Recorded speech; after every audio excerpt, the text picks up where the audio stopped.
Iphepha lendlu likuphi la? Iphepha lendlu asinalo. Mamen. Uthi disaster usisi wami. Wena cause disaster. I-High Court yiyo ezokhona ukukhipha le permit. Umthetho wamanje umela abantu besifazane.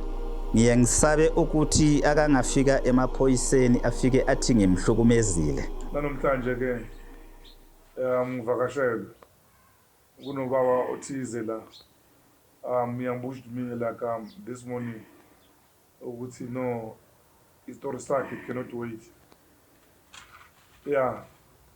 Kodwa ngomuna mkhada hapa nasi. My name is Ravel Ntwani ngavujembusha muna khoro ndi kwanda dzama zvitsa ndoita. Yena tikwasawona dzimwe. AK the champ Ravel wazinepe. Angihlela ngedwana ke bafowethu. Ngihleli nobhuti mhlawumbe ubaba uzozisho yena ukuthi ubani. Ndayando. Yebo ke baba. Yeah baba ungatshela abantu ukuthi ubani. Yimi uAB Steven Muchechane. Ngibhalele ishow yakababa uRiyatsotela. Ngicela ingikhaphe. Angizuri yatsotela. Sorry izoyenza kanjani? It's okay khuluma, it's okay. Yimi uAB Steven Muchechane. You don't have to start for khuleka baba. Lay podcast lay life. You here to tell me a story. Ngibhalele le show ukuthi ingikhaphe ngiye e6905. Ubaba uRavela Mtulane. Yeah. Angikhaphe ngiye e6905 eMdluli Street endaweni yabazali bami. Ngicela angikhaphe kuJoyce Gama. Ngifuna izimpendulo ezokuthi wangena kanjani kule yandlu. Izimpendulo zokuthi ubani othatha imali yale mkhukhu ayichashisile. Sifuna lezimpendulo zokuthi asho ukuthi irent yalapha uyibhadala kanjani. Ngoba thina bakamchechane sihleli siyahlupheka kodwa yena ubhizi uthathana nemali yalapha. Kodwa ngizocela ukuthi le show engiyibhalele ingisize na kanjani ngoba kumanje ngiqakekile. Ngiyazi ukuthi impilo yami ayiphephanga. Kodwa uma kuhamba kwesikhathi kungenzeka le show ibe ne-episode number 2. Ngiyabonga. Okay babakhe. Tell me ubani uJoyce? Joyce Gama. Joyce Gama. Yeah. uJoyce Gama ufuna ukwazi la kuhleli kanjani? Ngifuna ukwazi ukuthi uhleli kanjani wangena kanjani kule ndawo leya njengoba sekathi kukwakhe. Le ndawo wangene kuyo indawo kabani? Le ndawo wangena kiyo mina ngizalwa uGeli Sikhosana noDaniel Muchechane indawo yabazali bami le ndawo ahleli kiyo. So abazali bami sebashona. Kodwa ithuba lokuhlala kule ndawo lela azange sayithola ngoba kwakunzima kakhulu. So babakhe wena uzalelwe kuphi? Mina ngizalelwa endaweni yaseThwathwa. Khona lapha kulomuzi loyo. eThwathwa ithwathwa i-extension 7 yayibizwa ngokuthi kukwasoshukela ngaphambilini kodwa manje seyibiza ngokuthi ithwathwa i-extension 7. Behlala lapha nabazali bakho? Abazali bami ubaba bekwase Daveyton umama kusekibo kwasoshukela. Okay, I know ngiyayibona ngiyazi lokuthi ithwathwa. Yeah. Ngiyazitori eziningi nangale lokuze nethwathwa. Mina ngifuna ukwazi la kuwena le ndlu ngisho indlu ka babakho nomamakho. Yebo. Uzalelwe kuyona. Indlu lena okay mangazalwanga kuyo. Angizalelwanga kiyo kwasheshe kwadlula ubaba emhlabeni. Kwadingeka ukuthi siyohlala lapha kodwa ngoba sasibancane singanalwazi. Okay wahlala kuyo le ndlu le? Ngeke ngahlala ngo1985. Oh, bakudala. Kodwa ngihleli nje unyaka. Then into yokwenza uphume lapho kulomuzi loyo. Kwakunezinkinga ezokuthi ngoba manje kwakungabukeki ngathi kusekhaya kodwa kwakuhlala indodana yakababa omkhulu. Kanjani? Indodana kababa omkhulu uma sekushone ubaba yahlala lapha thina sasazi ukuthi kukwayo. Okay, don't you age? Wawusemncane. Ongazi ukuthi nokuthi kubokwenu. Sasingazi thina ukuthi kusekhaya. Until nini wazenini ukuthi ukuyini? Thina siqale ukwazi ngo1989 uma kushona le ndodana kababa omkhulu. Ngoba sabizwa yimndeni ukuthi siyafuneka eofisini laseDaveyton. Okay. Kwaba nalento le ukuthi satha siya emndenini babuye bathi asikhona kancane kule yandlu le. Manje lo Joyce lo ukuthi uhleli lapha kulomuzi othi wena ukuyina ne. Ngizobeka kanjalo manje ngoba ngisazi istory sakho. uJoyce lo uhleli lapha, uJoyce yena uyini nani? uJoyce lona akahlobani nathi nakancane waza nomama wakhe lapha ngoba lo mama wakhe wayethandana nendodana kababa omkhulu. Okay. uJoyce okay akasumntana le ndodana kababa omkhulu wakho nakancane indodana yakababa omkhulu siyayazi uSilo Mutshechane. uphi uSilo Mutshechane ukhona ukhona lapha eJumba eduze nayo lendlu le. So uyazi ukuyezana lapha kuleya muzi lwana uSilo Mutshechane baye babophisana naye uJoyce baye court ngiyacabanga it was 2003 uma nginganamanga ngabo 11 November ecourt uSilo Mutshechane baba khuluma ngendlela abakhuluma ngayo ngoba kuthiwa icala lathi dismiss. Azange uSilo bamnikeze ilungelo lokuthi akhulume kodwa uJoyce Gama lo ngathi babazisa ukuthi lendlu ibiza mina uAB Stephen Mutshechane. Bebabophisana nini bebabophisene for le yandlu le nayo uSilo ufuna lendlu noSilo bekayifuna kodwa ngoba sekatholile ulwazi ukuthi akekho nakancane azange asakhona ukuba namandla. So uyakusupporta wena ukuthi uthola indlu yakini back kakhulu. So okay boss, okay ngiyaluzwa lokuza udaba lwakho. Manje uhlala lapha? Mina manje ngihlala endaweni yaseZenzela. Okay, uzenzeleni khona? Ezenzele lapha ngihleli ngoba sathenga indawo nomama sahlala ke sakha ikhaya. Okay. Your mother uphi yena umamakho? Umama sewadlula emhlabeni ongizalayo. Oh, nobaba sewashona. Sewadlula naye. Alright. Ningaki okwenu endlokuzeni kubantwana bakababa nomamakho? Ubaba wahlangana nomama anabantwana abayi3 kwase kwabathina sabayi2 kodwa kwamanje ekhaya sesisele siyi5 kodwa abantu ababaluleke kakhulu kule yandlu yimi uAB Mutshechane noDocas Mutshechane. Ifirst born lo baba lo ubaba uMtshechane lapho kini ubani first born yakho uyiphi? Ubaba uMtshechane ongizalayo ifirst born yakhe uLikeledi. Oh ntombazana. Yebo. And then second born kwaba yimi uAB Mutshechane kodwa ubaba uMtshechane nomama babe nabantwana abayi2. No ziyamacha yeah.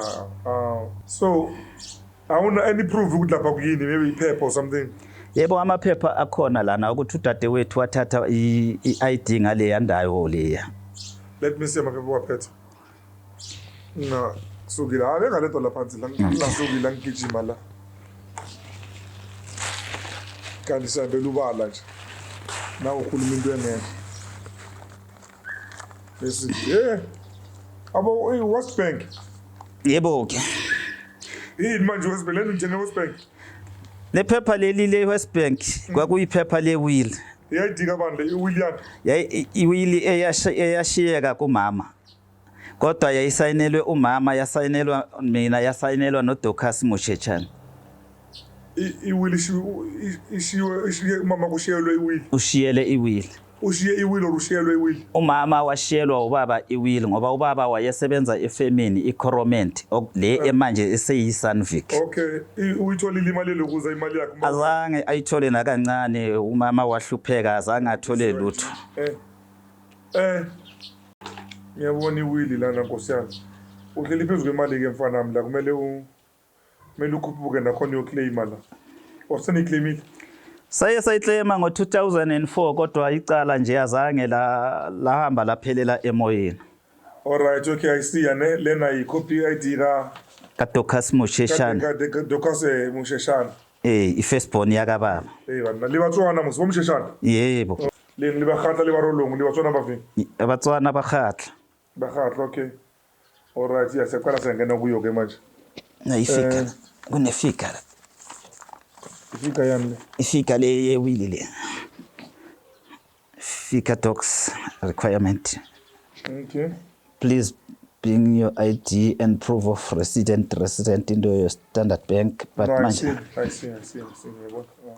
but this was something formal just instruction ukuthi la ama notes la ukuthi ukhumbule ngifuna something ukuthi uDaniel Mutshechane uye ongizalayo ungqwatshwe esigodi ayokushona musilena ne yebo ke ayikhulumi ngendlu lento lena yokushona nayo le ID ka Docas futhi wona ID ka Docas engaka i-death certificate le yebo ke yakhe uDocas Mutshechane ka Docas Mutshechane yebo ke le ungeke uyibale ngoba yiphepha lami lase-Capitec le imali yakho lana ukuthi uhola malini la uzama khona yebo ke lana kuseseyile yancwadi eshoyo ukuthi ubaba ungcwatshe kiyiphi ithuba address futhi address uthi uphumele kuye bakwancwatshwa ne la i-affidavit yini proof of address yakhona endlini yasemdluli engayenzisa. Oh okay ukolokuza le confirmation of residential address okay yebo okay yeah and then yimi loyo this is your driver's license. Hayi ngingene ku smart card ngoba i-ID yami yake yalahleka. Okay. Boss iphepha lendlu kuphi la? Iphepha lendlu asinalo naye uJoyce Gama akanalo iphepha lendlu. Amaphepha esinawo iprove yokuthi le esho ukuthi disaster usisi wami wancwatshwe wathatha iaddress ngale yandawo yasemdluli. Ubani ukhosi disaster? Sesisho ukuthi le phepha leli elokuthi usisi wami litshengisa ukuthi i-resident yasemdluli sewadlula emhlabeni. Oh deceased. Yeah deceased okay yeah. Mamela ke mngani wami. Anina ipermit lapha kimi. Kakhulukazi lezi indlu lezi ukuningi bazo eDaveyton bambalwa kakhulu abanikazi abanama permit. Okay. Abantu abasuka neDaveyton eThwathwa yibo eWhiteville yibo abanama permit. Kodwa izimpendulo esizifunayo kuJoyce ukuthi naye akhiphe ipermit yakhe eshoyo ukuthi umnikazi wale ndawo. Nawo unayo mali permit yakhona nje. Nama nginayo kodwa manje i-High Court yiyo ezokhona ukukhipha le permit. Okay. Yazi asicela uhlangana necase so. Ungabamba ifoni yakho yafonela uJoyce lapha. Bamtshela ukuthi uzomceba la emakhamereni. Cha kusuJoyce ngathi umfowethu ufuna ukwazi ukuthi ngikuphi. Pendula ifoni. Hayi seka drop yini. Okay. Ngizaphinda ngimfone. Mamela ke mngani wami ne. La into ezolungisa le yonke lento lena ne. I think on your story kumele siye eDaveyton. Siyobona labantu laba bo Sis Joyce. Usilo Mutshechana ne. And then sibone ukuthi like isibeka kuphi yabona. Yebo ke. So kuyenzeka but lo seDaveyton indlu zikamasipala ngisho bekundu kamasipala indlu yakamasipala zinama permit lezibule zami. Yebo. Yeah zinama permit. Yebo. Those permit they date value from part of the time. Yebo. So usisi lo unabantwana nobhuti wakho lo hlelele Sis Joyce. Lo Joyce lo umama wakhe wayezwana nendodana yakababa umkhulu. Weza nalo Joyce lona. Iyangisho lo Joyce umfazi akusumfazi uJoyce akasumfazi umntwana oze nalo mama bekahlala nendodana yakababa umkhulu. So step sister sika indodana yakababa umkhulu. Step father. Step sister. Cha. uJoyce uyi step father ku endodeni kababa umkhulu. uJoyce uyi step father endodeni kababa umkhulu. For sure. Kusho ukuthi uJoyce uze nomama wakhe akasiyo indodana yaka baba umkhulu njengoba usho ukuthi i step sister kuSilo yona ngingayibeka nje kanjalo nje. Yeah, is what I'm saying. Yeah. So now bhuti wami ufuna kwenza kale. Nabe ngicela izimpendulo ukuthi thina asichazele ukuthi yena uhleli kanjani kule yandlu nemkhukhu. Ingaki ngoba lokuphinda ngemkhukhu ingaki imkhukhu lapha. Lemkhukhu i4. Okay. So ukuthi ibhadalwa ubani ibhadala kuphi rent namanzi nomlotha ibhadaleka na kanjani eofisini sifuna lolo lwazi lo. Okay. So into ukuthi like ufuna ukuyazi. Yebo ke. That's it. Yebo ke baba. Wona ufuna ukubuyela endlini kababa bakho? Mina ngifuna ukubuyela endlini kababa bami ngoba vele ngiyayidinga nalana engihlala khona ngifuna ukusuka. Ufuna ukusuka? Lana engihlala khona ukuthi ngiyobheka lela khaya lena. Okay. Uhleli kuphi manje? Uhleli kuphi kwakho? Okwamanje ngihleli ezenzele nomama wabantwana. Kodwa indlu ibhaliswe ngomama wabantwana. Okay. Kona ngingasho kungizothi kukwami. Sokuba namakwakho ayi2 manje. Indlu yabazali bami ngiyayidinga ngoba okushiya kwabazali bami bashiyele mina. Kodwa kuba buhlungu kakhulu ukuthi uma ngibona umuntu okungasiye wasekhaya nomuntu ongasiye isihlobo ngibona ebusa elifeni lasekhaya. Uqale ukuhlala lapho Sis Joyce? Angeke ngikutshele kangako umuntu onolwazi uma singathola uSilo Mucheshane uye ongakwazisa. How long do you think yangisho wena kudala ungekho like kini like uSilo bekahlala no Joyce lapho like? Cha uSilo umuntu ohlala ngale nomama wabantwana bakhe eJumba. Because like if isifika lapha so maybe let's say la Blues Joyce loyo khona wena izinto Davidton izinto zakudala we find out to Joyce or uJoyce usizo uJoyce or uJoyce kakhulukazi bambiza ngoSis Joyce. Sis Joyce, okay. If it's your Sis Joyce lapha let's say maybe la kuna more than 20 years ahlala khona. Iseneme ukuthi una 20 years ahlala khona lokho akusho next kodwa kufuneka ukuthi abe umnikazi walapho noma abe iproof yokuthi uzalwa ubani kwaMchechane le yandlu le iya kaMchechane. If we found there staying there for more than 20 years and then you see like ijoba like onayo ibathini i-title deed yebo awunayo i-permit yebo which akusinkinga ukuya kuphi with your ID yebo ungaya lapha emafisini wena ukuza ku settlement yebo nge-ID yakho i-ID yakho izoveza ukuthi like le address liyana ubani umnikazi walendlu leyo nase deed office yebo ane ngoba zizaphuma lezo ndlu lezana I think ngoma 2000 something or before that yebo zenzo lama title deed lezo zikamasipala yebo lizovele i-title deed ukuthi like lendlu le ibizwa ubani who was the first owner kanjani yabona. You see ukuthola umuntu wena njengoba ngitshela sekahleli boma 20 years kade esiningi isikhathi eside yebo naye utshela ukuthi like kwakhe lapha kukubo lapha maybe the only home that she know like is that one. Kodwa iba inkinga ngoba umuntu kumele kube kukubo nabazali bakhe besho nezincwadi ezishoyo ukuthi kukubo la uJoyce Gama that's legal.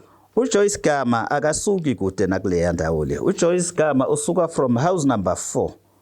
Umama akhe bebahlala from house number 4 base bayongena lapha ngoba umama akhe bebaye ngokuthandana nendodana kababa umkhulu.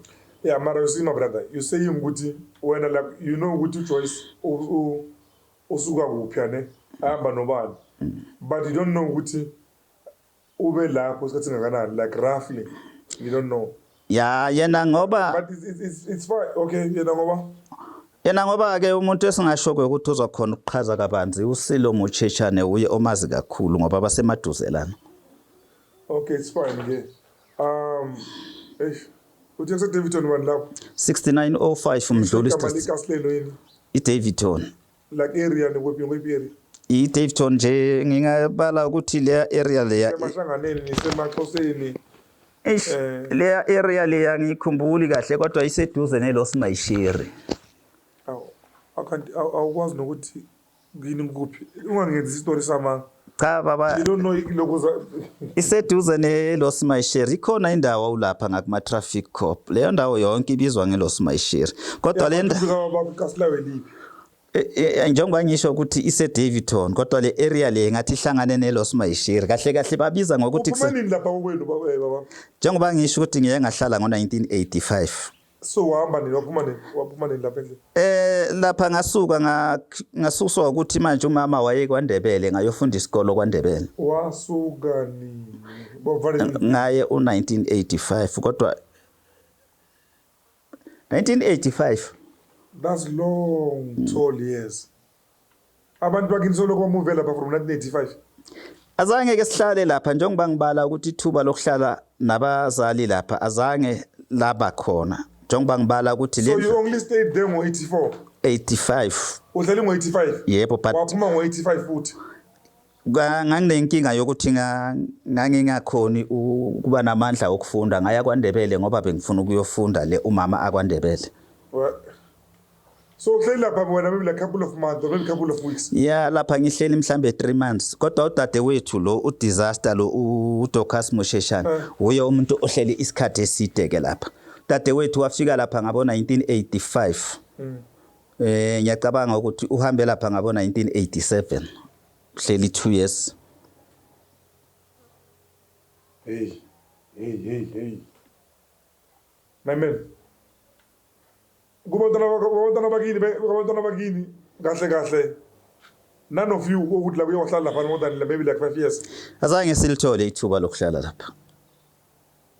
azange salithola ithuba lapha lokuhlala lapha kubi mhlambe ubaba waye esaphila besizokhona ukuthola ithuba lokuhlala lapha why ungatholanga ithuba njengoba sisho ukuthi thina isimo sokuthi sasibanqane singazi lutho umama wenu bekakhona bakurushana babenu ngisho umama bekakhona kodwa naye ithuba lokuhlala lapha azange alithola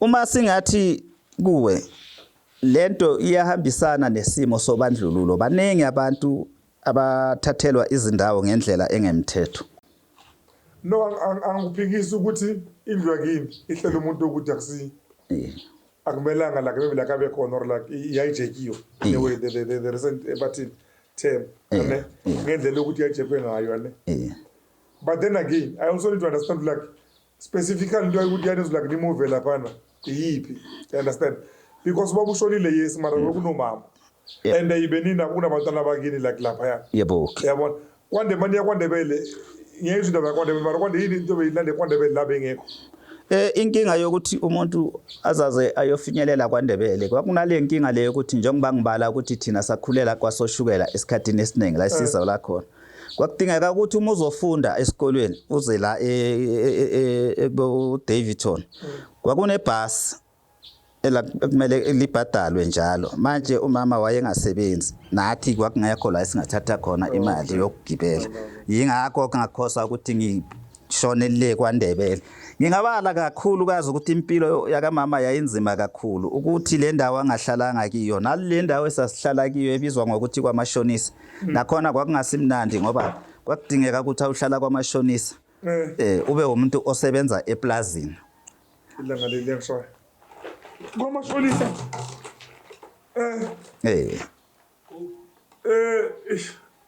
all right so maniyamba nashiya umuzi lushiya nobani umuzi maniyamba ni angazi ukuthi ngizoyibala kanjani ukuthi umama ithuba lokuhlala lapha zange akhona ukulithola kwathi uma sekushona ubaba kula izinkinga eziningi ezaba khona